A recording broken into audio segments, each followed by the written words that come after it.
Okay, so as we hear, we might be a bit tired, so mixing up some of the words, that's okay. And I would also like to invite you to come with your questions, your queries along, all around, all through the talk. If there's anything you would like to ask or say or comment, let's just do that runningly, because I think we can manage with the crowd that we have today. But this is the last session, and it's been 2 great days. It's been great sessions, great conversations, great food, some great partying, and these are great outcomes. It's really great outcomes from this conference. But did they do it autonomously? Did the crew work autonomously while they did it? Who cares? We got the outcome. And that is one of the important things to remember, that we're not actually looking for autonomy in itself. Autonomy isn't the outcome we are looking for. It is great. We like autonomy. There's a lot of benefits with autonomy. But we need to focus on what are we actually going to get from it. Why are we doing autonomy? So I work as a coach, and a lot of the time I get the question, how can we get more autonomy? How can we get more adaptability? How can we get more collaboration? And I'll answer them. Autonomy is great, collaboration is great, but what do you get when you get more collaboration in your company? What business outcomes do you actually get? Why would you do autonomy? Why are you doing collaboration or adaptability or agility in itself? So if you focus on getting more autonomous because of that sounds great, well, that is the buzzword trap in itself. If you're doing more agile or collaboration for collaboration's sake, you're not going to get there, because it's really more focused on the how instead of what are we going to achieve. So autonomy is not the outcomes you're looking for, but there are still great benefits. And if we start looking at the benefits of the business benefits of this, the first thing is adaptability. So in a complex world especially, we would like to be adaptable. We would like to be flexible, moving quickly so that we are able to create more outcomes. So when we have autonomous teams, we are quick to respond. They're moving swiftly. They have quick and timely decisions at the point of work. That is a great benefit, instead of having to wait to get approval to do what makes sense to the people doing the work. So we want quicker, we want to be able to swiftly move with the market trends that are out there. Another thing we get is local ownership while keeping the holistic perspective. So this really means that we are accountable, we take responsibility for serving a function. We as a team, we really care about creating outcomes, but not only producing what we produce, we are also really accountable and holding ourselves responsible to create these business outcomes that we are creating together. So you have local ownership and a commitment to the purpose. That means we also care about how is that other team going to be impacted about what we do. So we really start caring about the service or the business that we are creating. And then you have the last one I'll share with you, and that is greater impact with less overhead. Because when you have autonomy, you get engaged employees, and that is energy. So a Gallup came with a report just before summer, saying that engagement in the workforce is down to 21%. So 21% of the workforce in the world is actively trying to produce outcomes for the business. That's not a huge number. So the potential is enormous. I think it's close to $9 trillion. They're saying this is a cost because we don't have more engagement. Actually, I think the number of 22% is actually actively against the organization. So more now against the organization, working against the outcomes, than working for. And the rest is more passive. So we get a lot of benefits. And just looking at these, what CEO would not like this? When can't you really use this? Having people who are able to make decisions, being flexible, have an engagement towards work, reduced cost because we don't have to control them, we don't have to coordinate them, because they really, really care and would like to create these outcomes together. So there are a couple of situations where you wouldn't need this, and that is when you have very long, predictable outsets, so things don't change much. And also the workers who are doing the work doesn't really need to understand why they're doing what they're doing. So more like a conveyor belt thing. Maybe you don't need this or you won't get a lot of benefits from it. But even Toyota started working and respecting people on the conveyor belt, trying to figure out how can we create better outcomes? How can we create better process with the people doing the work? So there's a lot of application around this, and especially when we come to complex problems, complex situations as we have, product development stuff, we really, really need these things. And you get more, because you also get these benefits. And you get these benefits. And if all of this is so great, why won't more people do this? Why can't we just make it work? Because we get all of these things. And there's also research behind this. And one thing people say often is, we just have to trust people. But is it enough to just trust people and get on with it? Probably not. So probably there are more things to look into. Why aren't we really getting these benefits? So I'm Inge Hervik. I work at Distilled as an enterprise agile coach and a trainer. And my passion is to make agility more accessible to people, making more sense of what is it really when we are working with agility, with autonomy. Because when we really understand what we do and how it works, then it's much easier to create these collaborative networks that we need in order to create the outcomes together. And for me, that is what it's really about. So let's go into the definitions of this. What really are we talking about when we're talking about autonomy and self-organization and teams? So let's start with self-organization. I like to share or to define self-organization as organizing towards shared outcome without central control and external coordination. So the first thing we see is that we're trying to achieve something together. So this is our shared outcome, what we are here for, the organization or the team. And we are able to do that without central control, but not without control. So we have distributed control. We are participating in having control of what we are doing. And that goes also for coordination. It's not without coordination.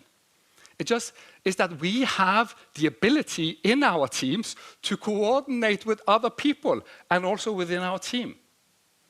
We are capable of coordinating and having control on our own work. That is what it means. And the very most simple example I have of this is a crowd on a busy shopping street just trying to get past each other. They are able to self-organize without bumping into each other. And the reason for that is because the outcome they are trying to achieve is so obvious. They don't talk about it. It's obvious. They should go past each other and not bump into each other. And that's the same in organizations. If the outcome we are trying to create together is obvious to us, it's really easy to start coordinating our efforts together to those outcomes. But when you don't know the shared outcome. When we don't understand what something means or why we should do something, it's really hard to put our effort towards that and coordinate with the other teams, because we get focused on ourselves instead of the outcome that we are creating together. So when it doesn't make sense, or if it isn't obvious to us, it's going to be hard to self-organize, and we are going to need someone to direct them, because it isn't obvious to them. We need someone then to start coordinating their efforts, or even trying to control them. You have to go over there, not to bump into this person over there, because it's not obvious to them. So we need to have a shared outcome to have self-organization, and we also need to be able to do that without central control and external coordination. So let's look at autonomy. Because it's not exactly the same, but it's built on each other. So autonomy is a system. It's a system capable of acting based on its own evaluations in pursuit of its goals. So what we see here is that we have a unit now. So it's a system, it's a team, it's a unit. And they're acting on evaluations. That means they're making decisions. And the decisions they're basing the information they're basing their decisions on are internal things and external things.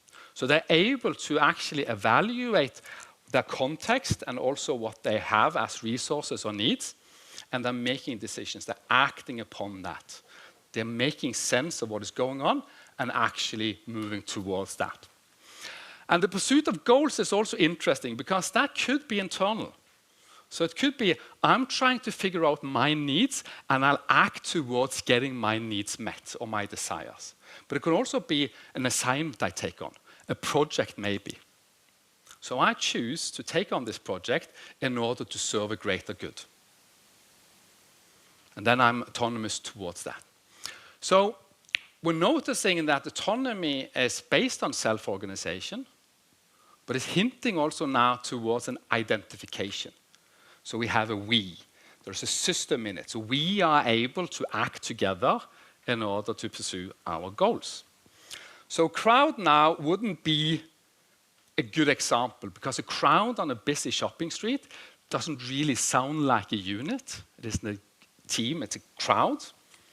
But a group of friends who are trying to decide on where to eat, that is a system.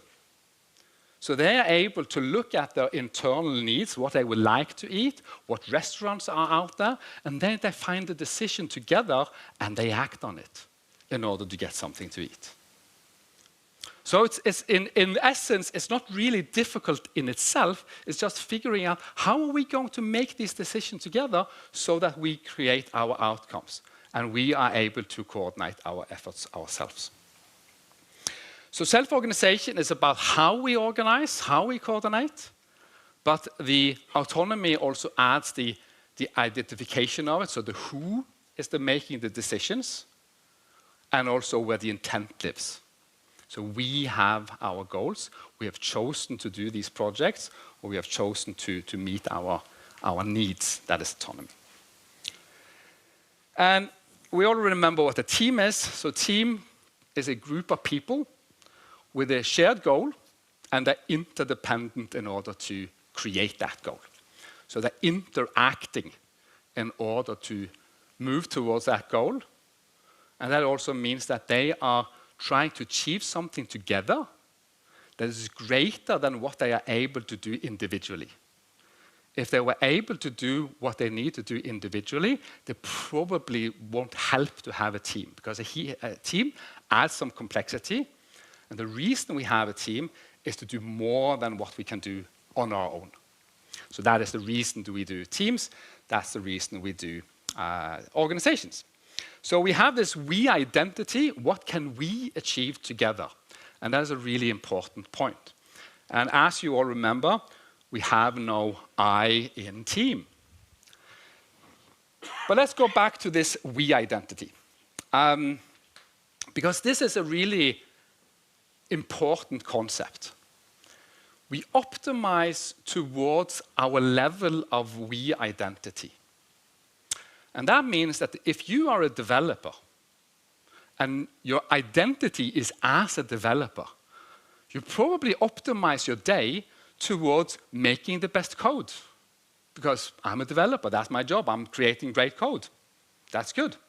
If you identify as a ticket app team, and that is your we identity, you're trying to create the best ticket app. And sometimes that also means that you are in conflict with the team over there creating the payment service for that said app. So they have a conflict.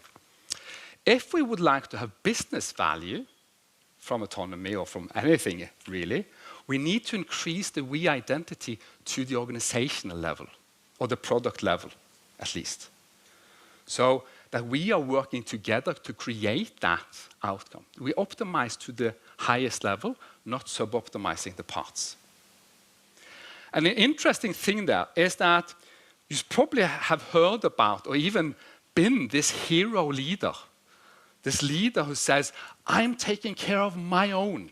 I'm taking care of my team first. And that just means that our we identity is for that team. We're optimizing for that team against the other parts of the organization, maybe even.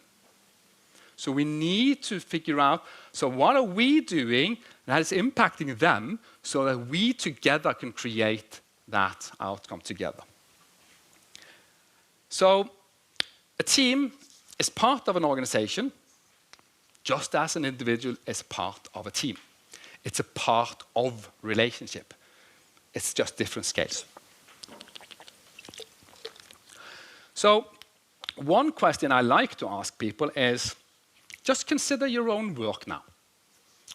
What level of we identity are you optimizing for currently? Where is your focus? Are you mainly taking care of your team, your department? Or is this more of an effort of how can we work together to create these outcomes together? How am I supporting you? How am I hindering you so that we create the outcomes together? That is a conversation we need to have more. And if we start putting these things together, to have a self-organizing, autonomous team, then you might get a statement like this. We make decisions based on internal and external information in order to serve a function or achieve a goal. We do this without needing external coordination and central control, also when we interact with other teams. And we are accountable for our own outcomes, our contributions to the organization, and the impact it has. So if this is a statement that your teams can honestly make, well, then you're in a really good place. Because notice the ownership in this. How they're taking ownership, not only to their output, but how it's actually impacting the business value. They're curious about that. They're also taking the responsibility to serve that function of the organization, and they're able to be adaptable, coordinating with other teams, figuring out how can we support each other, how can we actually help each other, and be better together, which is the point of an organization. So, what is needed? That's a sales pitch, all of that. So we need to do it together. So what is the requirements to be able to do this?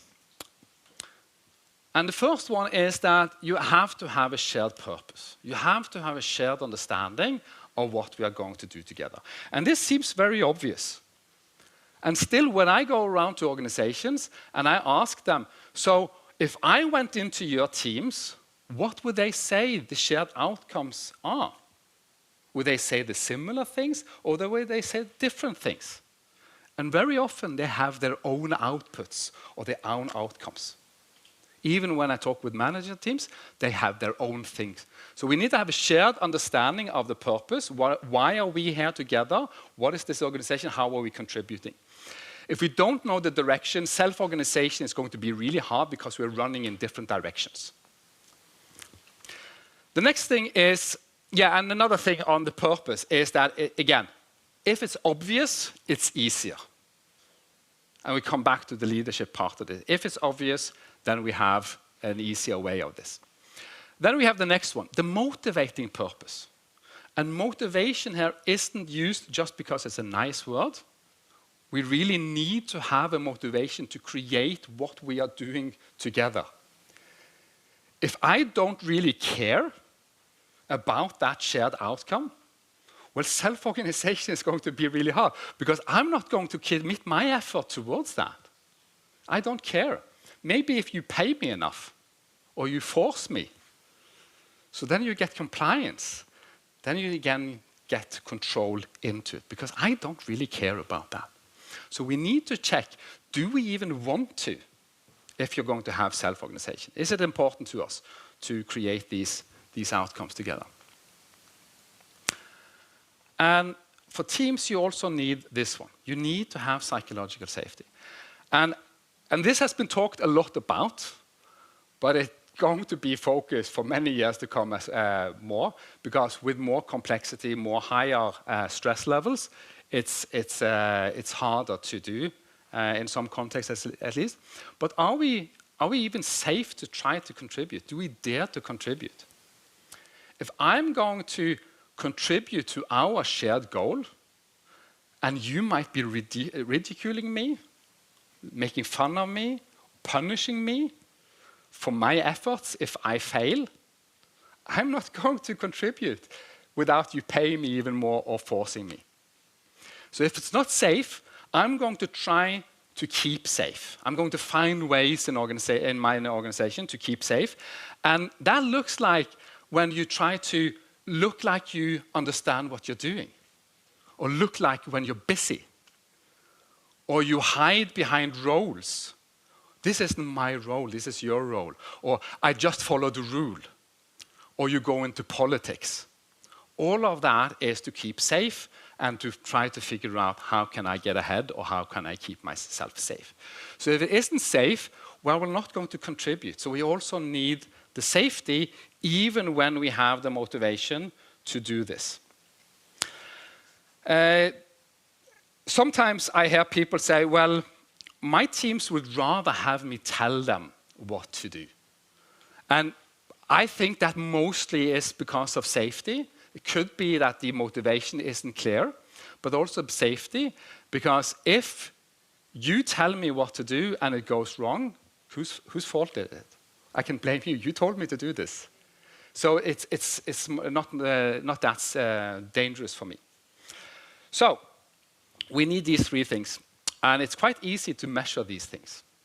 So you can start by just asking the teams, starting with the first one. Do we know the direction? Is it similar to what we're talking about? You can do a bit more fancy version of that. You can have a workshop where you just share out some Post-its and ask everyone to write down what is the shared outcome we are trying to do. Put them on the wall, and they see how are they aligned. Are they fitting together? Are we going in the same direction or not? And interesting things will happen. So sometimes they actually overlap, but a lot of the time they are quite divergent. So that's a quite easy check to do this. Probably it's a lot of more automated way to check if we know the direction. I like the more simple things. The motivating purpose. You can just go round robin in the room and say, well, if these are the shared outcomes we are working on, and these are the tasks that we as a team are doing, connected to this shared purpose, what is important about this to you? Why do you care about this? How is this important to you? And everyone has a sentence or two around that. Then you quickly get to see, are people really motivated by this, or is this something, well, they told us to do that? So you can just ask them what is important about that? And if it isn't important, then we need to figure out how can we make it important to them. So check if it's important to them. And this is also something you can do for yourself now, if you like. Consider when was the last time you thought about the purpose that you are doing and what is motivating to you about that. If you do not have the answer, it's harder to be holding that for teams if you don't really find it interesting or important. And on the safety level, you can also You can start asking, is it safe to share what we talk about? If you don't get any answers, probably that is an indicator that there's low psychological safety. You can also look at the culture. Is there a lot of feedback? If people don't give each other feedback, that is also a sign that it's not high, at least, because if there's high psychological safety, people start giving each other feedback. So do you have a feedback culture? Could be also a measure of this. So if you start measuring these and you see high levels on these three, then you really are in a good place. Then autonomy, self-organization is going to be quite close to achievement, or you're going to get the business values out of them. If they're not, start figuring out how can we play with these. And then we have us, because that was a teams. So does autonomy even make sense in your organization? So check in with yourself as well. And the first thing is, do you want self-organization or autonomy? Or would you like to tell people what to do and maybe even how to do it? And be honest with yourself. Do you rather like to tell people and have the answers for yourself, or would you like to go to the teams? Turn to the teams and say, these are the outcomes we are looking for. These are the outcomes the market needs, the customer needs. What do you need in order to create them? That is a people-first approach. Instead of saying, these are the outcomes and you only get these things, so try and make sense of that. And then they will go away and say, that doesn't make any sense. What should we do? Yeah, and that is some of the problem, that we don't get engagement, but also we get wrong deliveries usually. So check in with yourself. Do you want autonomy? Are you the person to turn to the teams and say, these are the outcomes you are looking for. What do you need in order to create these? The next one is about us again. All of three of these are our beliefs. Do you believe people have good intentions? At least from their own perspective. Because if you don't think they have good intentions, why would you let them self-organize? That doesn't make any sense. If we go around thinking people have bad intentions or trying to ruin things for us, I wouldn't recommend having autonomy, because that's probably not going to give you great outcomes. But from their own perspective, at least, it might mean that you disagree with them. You don't think that that's a good idea, that's okay. But they are thinking from their perspective, this is a good thing, this is a smart thing to do. And for me to really get this, my mentor told me a story. And she said, I've never met a person going out the door in the morning and saying, today I will do something stupid.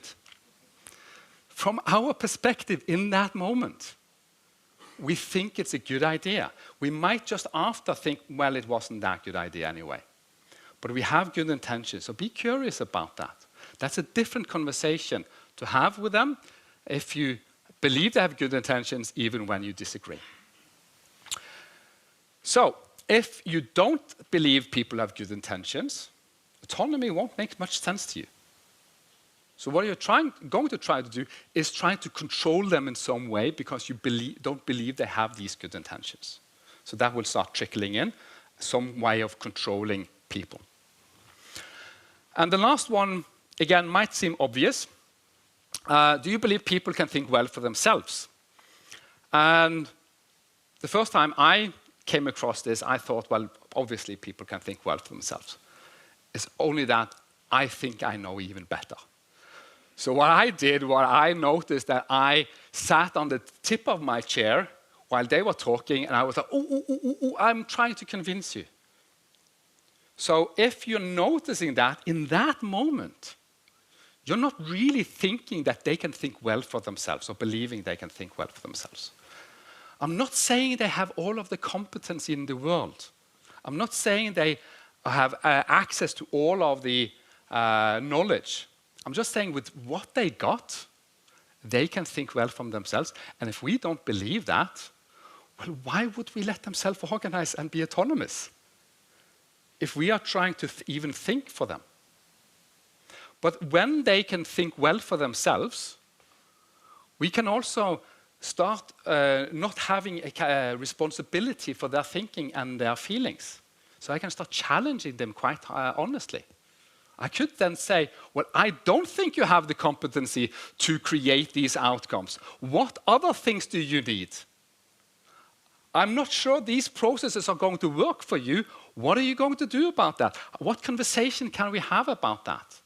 So I'm not saying that we should just let up and expect everyone to figure it out for themselves and we don't have any input at all. Absolutely. Let's show up as adults to them.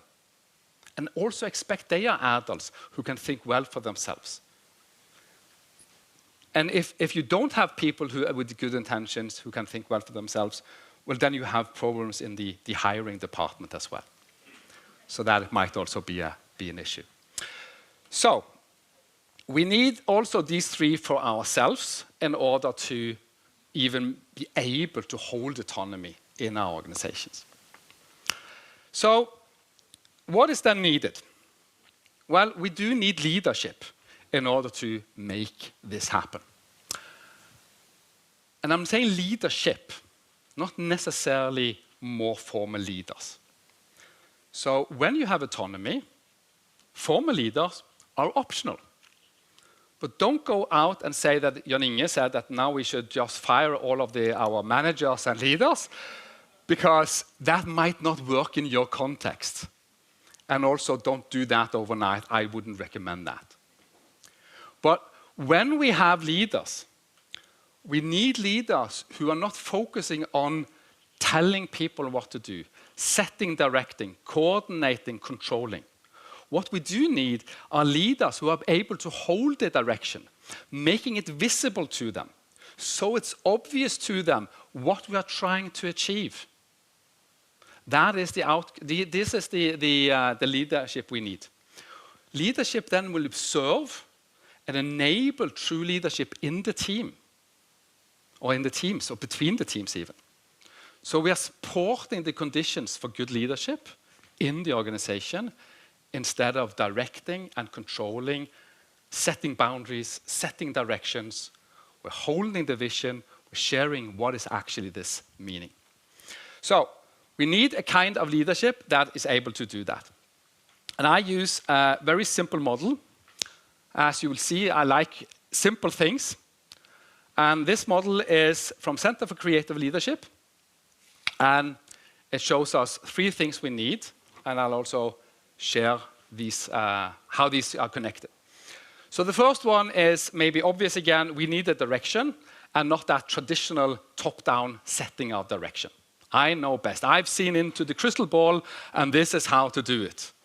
So you might be a leader who have actually seen a lot, and you know a lot, and you understand a lot.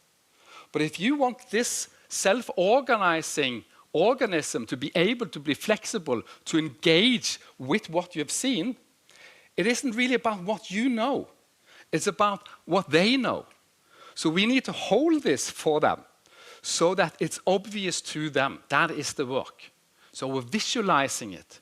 We're talking about market trends. We're sharing that. We're showing how the business outcome is actually related to the tasks that are needed in the different teams. So that is our management and leadership task. We need to start doing this.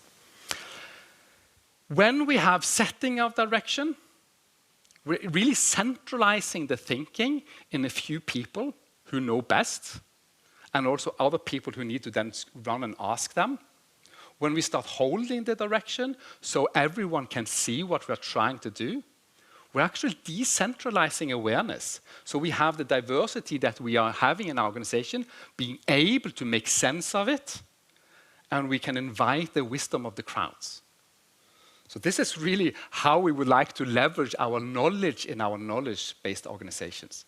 How can they make sense of it? Because we know also, especially for complexity, we need diversity to really thrive in complexity.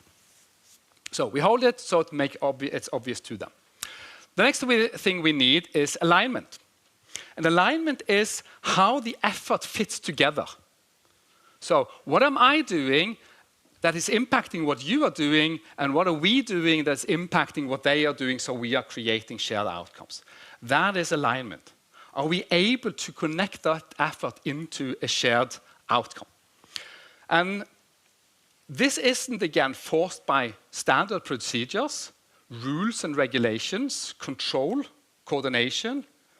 It's about fostering those interactions, having relevant conversations with other teams, creating networks of collaboration into the team, into the organization. And there's also now research coming out that shows that teams who have large networks, even informal networks in the organization, are thriving better with complexity, are even creating or being at a higher level of performance. So we need to foster those interactions so that actually people are able to do that coordination by themselves. If they don't know anyone in the organization, well, then again, they're going to have to come to us as the central coordinator to tell them who they should talk to or not should talk to. That's a bottleneck also when we move fast. So the leader's role is to facilitate these connections so that we create these dialogues. And some of you might have heard a statement from 24 years ago saying something like individuals and interactions over process and tools. So trying to foster those interactions, that is what we're trying to do. The last one is commitment. And this is, again, connected to the motivating purpose. We do need commitment. And the commitment is being committed to creating something larger than yourself. Something of purpose, something that you care about. And if we don't have commitment, and this model, by the way, isn't only for autonomy. You can use this in other places. But again, if you don't have any commitment towards getting things done, well, then we have 21% engaged employees. So we need to have people who generally care about what are we trying to create together. That is the driver, that is the energy in it. And in Norway, with dugnad, we can also see that the engagement, the commitment to create something together, also when we don't get paid for it, that is quite high. We like these outcomes together. I'm not sure how this is organized, if the crew is getting paid or anything, but they're not getting paid, yeah. So it's a dugnad. So we're creating shared outcomes because we're committed to a cause, something greater than us. And then we'll actually get that drive towards our shared outcomes. So again, if you don't have commitment, start figuring out what do they care about? Do they even see how the purpose is connected to what they do? Ask them what is important to them. See if we can figure a way out to actually get this to be important. And a lot of the time, in a lot of organizations, people just forget. You'll notice this even in your home. So some tasks you have at home, probably think of a chore. You don't really want to do them, but you would like to have it tidy. So when you start focusing on the outcome that you would like, you start noticing that some of that motivation might come back to do the work. You might not like the work, but the motivation to do it starts getting there because you would like to have that party and you would like to have it clean before people arrive. If that's important to you. If it's not important, then maybe it's okay. So what is important to us, we need to hold that as well. So, then I have tips. And also, I've forgotten to ask you about questions. Any questions before we go into the tips? And I also have some misconceptions towards the end.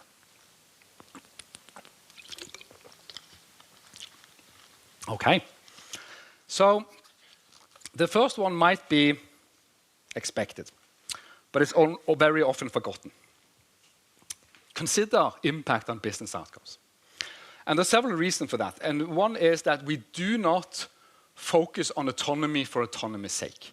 We would like to focus on how do we get better outcomes, especially if you have a transition or a transformation you need to go through. Something has to change in order to be able to be autonomous. If you're going to do that, you need to know why. If not, it's going to die within maybe a maximum 18 months. Because something else is going to be more important. or you will be the change agent that is holding the project called Autonomy. So figure out, how is this actually creating better business outcomes? Or how does it put business outcomes at risk? So we need that drive in order to be able to hold this project, but also we need to be able to hold these conversations. So my recommendation is that you figure out what are the 3 most important business outcomes before starting a journey like that, and figuring out what is the impact on these business outcomes. What is the risk? What is the benefit?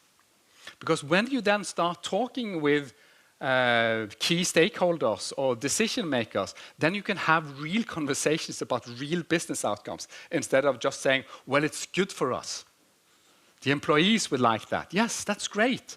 Let's give it to the employees. And what do we get from them? Higher retention? Great.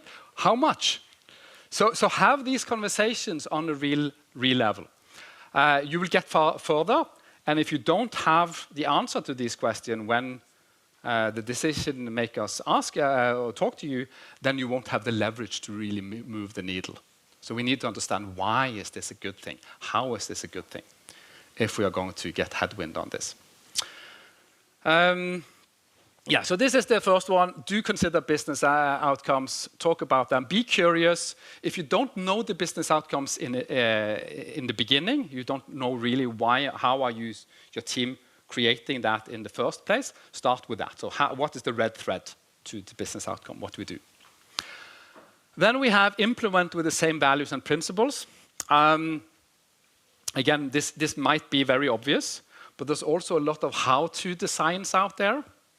So for the people who have been working with agility, you know about a lot of frameworks that people come in and they implement on top of the organization or on top of people.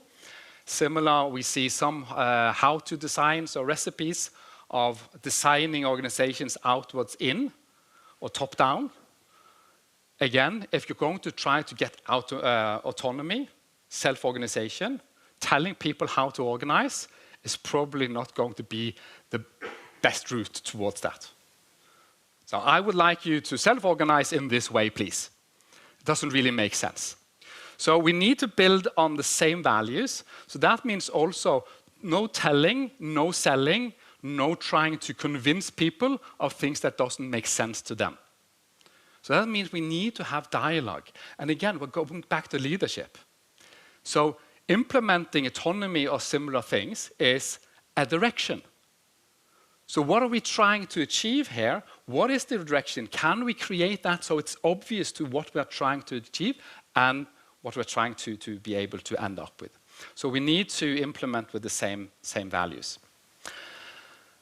And another way of starting that dialogue that I find useful is introducing the people-centering way of managing. These are the outcomes we are looking for. What do you need in order to create that? Let's have that conversation. It might be that in the beginning they say, well, we need all of the money in the world, all of the time in the world. And they say, well, these outcomes come with a time limit, and the customer is setting that time limit. So we have this window. These are the outcomes within these real market needs, and have that real conversation with them. People usually can think well for themselves. Then it's next one, learn to facilitate, and especially learn to facilitate for accountability. There's a lot of ways of doing that. One I really like that is quite short is this one. So this is tuned towards a meeting now, so you can do it with workshops or with the outcomes. So you start by asking them to write down for themselves, what do you think we are going to get or you are going to get out of this workshop? And I've several times seen then people sitting in the workshop writing down nothing and throwing it on the table. Very low accountability at this time. And then I ask, so what do you really hope to get out of this meeting or workshop? So now I'm connecting to desires, what do you really hope? And no one is writing nothing and throwing it on the table anymore. So now they're seeing, oh, this is my desire.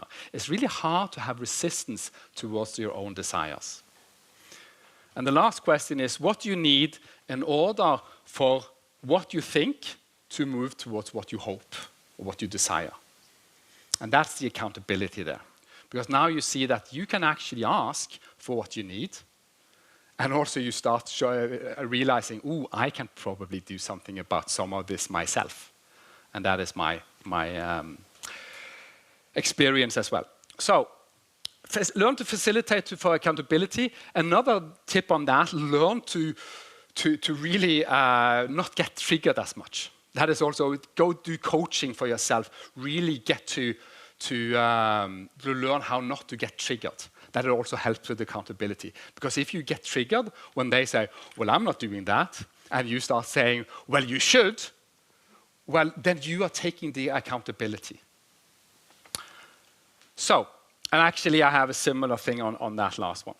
So the next thing is learn simple coaching, learn advanced coaching as well, but do learn coaching. Even if you're going to be a manager or a leader not doing coaching, learn how to be able to do it. Learn to hold that space. And these 4 questions from the GROW model is really simple. And when I started out as a leader of several teams, I started using this. When they came to me, I started asking them, so what are you trying to achieve? Okay, sounds reasonable. What have you already tried? What options do you see? And what would you like to do now? And also I added, and what do you need from me? And usually they said, well, actually, I don't need anything from you now when I think about it. Because this is facilitation of thinking. And also what I tell micromanagers, people who would really like to tell people what to think and what to do, I said, well, if you just ask these 4 questions before you tell them what to do, then you don't waste time. Because if you don't know what they are trying to achieve, you're going to give them advice on the wrong thing. If you don't ask them what they've already tried, you're going to give them advice of something they already tried, and you get a yes-but game. Yes, I've already tried that. If you give them options they already have, obviously that's also a waste of time. And when they tell you what they would like to do next, well, if you would like them to do something different, that's where you tell them to do something different, if that is your options. But yeah, learn simple coaching. You're going to hold much more space in order to create these possibilities. Then we have, let the teams get to know each other. This goes both to the network that we talked about, having networks of collaboration, but also about psychological safety. So if we know each other, if we share some vulnerability, we start building some trust towards each other, and it's much easier to come and ask about things, but also to start collaborating because other teams aren't making fun of us. So having that higher trust is actually also nice, and you get the network of collaboration. So find ways to have them get to know each other. Then we have some misconceptions. And my favorite one is this one. We need a grown-up in the room or else we'll end up with a home alone party. A similar version of that is, well, we can't just let people do whatever they want. And this is quite common. And the reason for this is that we have fear. We have fear that they don't want to actually create those shared outcomes that we would like them to create. And that might be right, because that's not motivating for them. So if you don't have a motivating purpose in your organization, then this is going to be harder to actually let people do what they want. But if they really want to create these shared outcomes, if they make sense to them, well, why can't we treat them as adults? By saying this, we actually say, well, we need a grown-up in the room because you are all children and you can't really think well for yourself, and probably you don't have good intentions with what you do. So start treating other employees like adults. Again, you can challenge them as adults, saying, is this really a good idea? Because I don't think this is a good idea. Let's have a real conversation about what you're doing at the moment.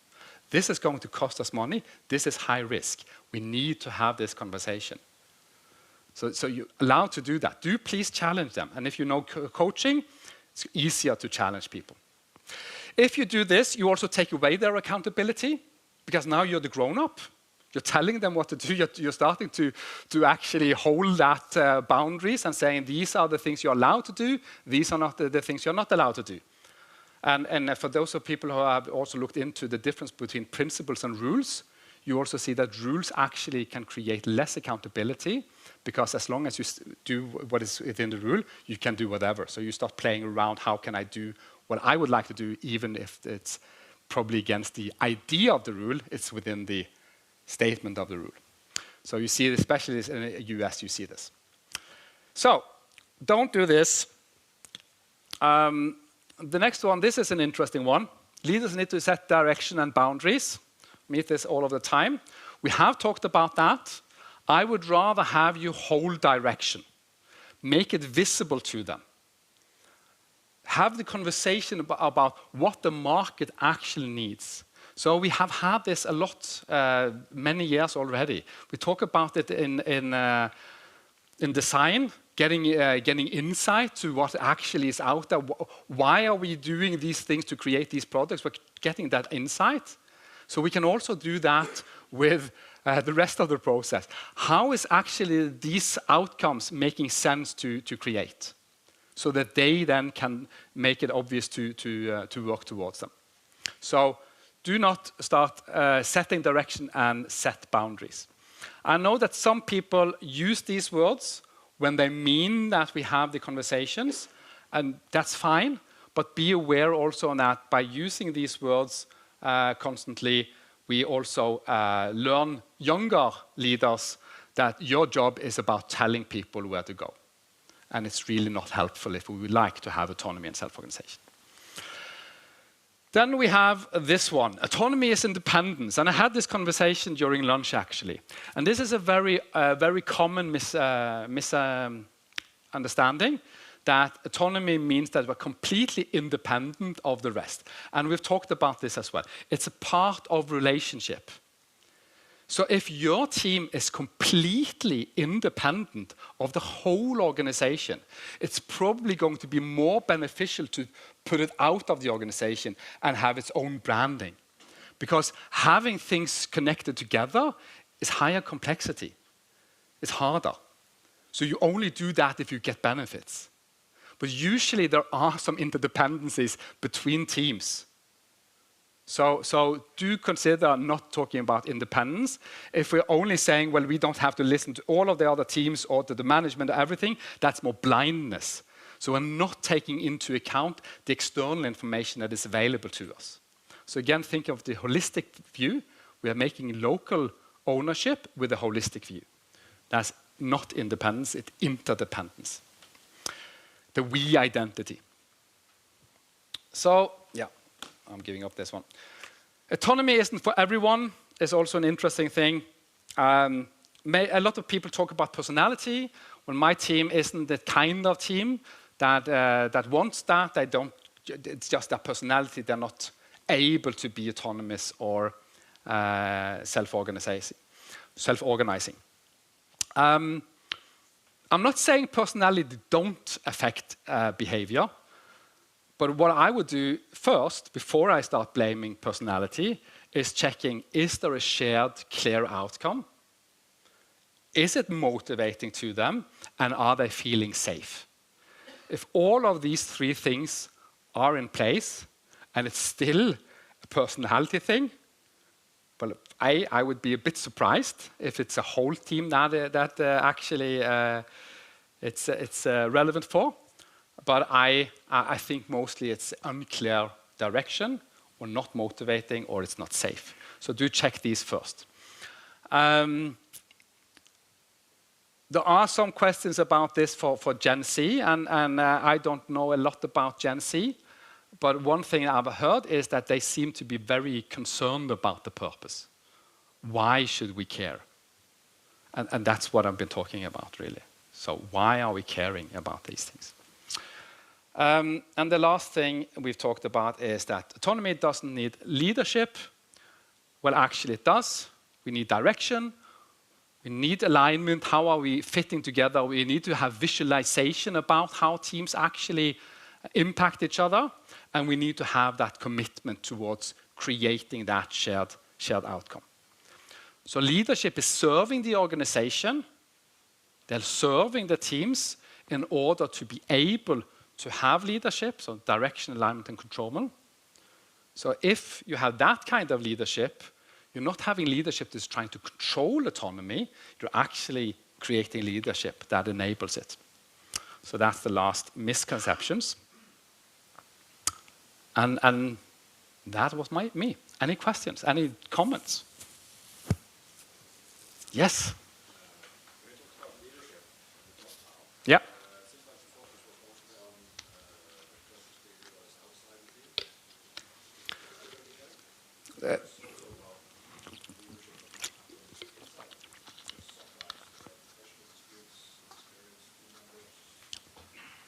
Yeah. So this leadership model is really less about who is doing the leadership, but if we have these three things. So that's why I'm saying that you don't have to have formal leaders. So that means if you have internal disputes about technical issues or resources issues or whatever those issues are, then it means that we need to figure out what is going on here. So it might be that the direction is unclear. We don't know what to create with which resources that are available to us. That might be an issue. It might be, and it sounds that from what you're sharing, is alignment issue. So I'm doing these things over there, and I think this is a really good idea. And you're doing this over there, and you think that is a really good idea. If we think both have good intentions and can think well for themselves, then we need to have a conversation about how are we actually contributing to that direction together. So again, that is a facilitated dialogue. So when you have that dialogue, I'm assuming commitment now. If they don't have a commitment, then that's the issue. Then you have leadership, even without the formal leader, because they are able to do that themselves. And then you have self-leadership or self-management. Did it answer your question or comment? It answered some of it. Yeah. There's a sort of piece that's left. Okay. Because I have some experience with team members that understand the direction, motivated, fairly experienced. They still have fundamental differences in opinion. Yeah. How to solve something issue. Yeah. And it just seems like there's always some issues that you can't expect the self-organized team to reach consensus on. I mean, sometimes you have very sophisticated teams that can be fully autonomous. Yeah. There also are many teams that are managed with medium and low experience people. So do you think that you can actually always get by without having tech lead or team lead or So just note, I haven't said we should not have team lead or tech lead. I have opinions about that, but I haven't said anything about directly that at the moment. What I would say is that it sounds like what you're talking about is an alignment issue. How are we actually fitting together the effort or the ideas we have towards this outcome? If they are not having competency in solving those differences, so if they can't handle constructive conflict, as it sounds this is just a difference of opinion, this happens all of the time, all around the world. If they do not know how to do that, well, then it will help to have a facilitator or a coach or a leader who knows how to support them. If you instead move towards having someone then knowing better than them, saying, okay, so I've heard what you say, I'm making my own decision, well, that's also an option. But that means you have less autonomy, less self-organization, and it might not make sense to some of them. And if it doesn't make sense to them, well, you're going to get a couple of possible outcomes. One might be resistance, and that can be like really compliant resistance. Well, the boss said so, and that's what I'm going to get. So that is a way of actively or passively resisting. Or they might not just understand why are we doing this, and they do it compliantly, but they don't really understand how to navigate it afterwards. And this is also quite common, I think, that people are just following something someone said, I don't have the authority to change it, so I'll do it even if it doesn't make sense to me. So it's only a choice. And that is an important thing, to go back to the first of what do we need to check in with ourselves. Would we like to have this? Because you don't have to. You don't get the benefits. It is a choice at different levels as well. And we're talking about maturity. So if we don't have the competency to interact well with each other, well, build that. Start building the interaction capacity. Facilitation, coaching, reading a book about it. So there's a lot of ways to build that competency. It's quite easily accessible, actually. But people don't spend time on it, and that is a problem. Yes. Yeah. So I'm not talking about only close leadership. It could also be further away, but it's the leadership that we end up with. Yeah. Other questions or thoughts? Oh, is this is the end. So I'm available afterwards if you would like to talk about this. I still have time before my flight, so happy to answer questions. But thank you for your time and attention.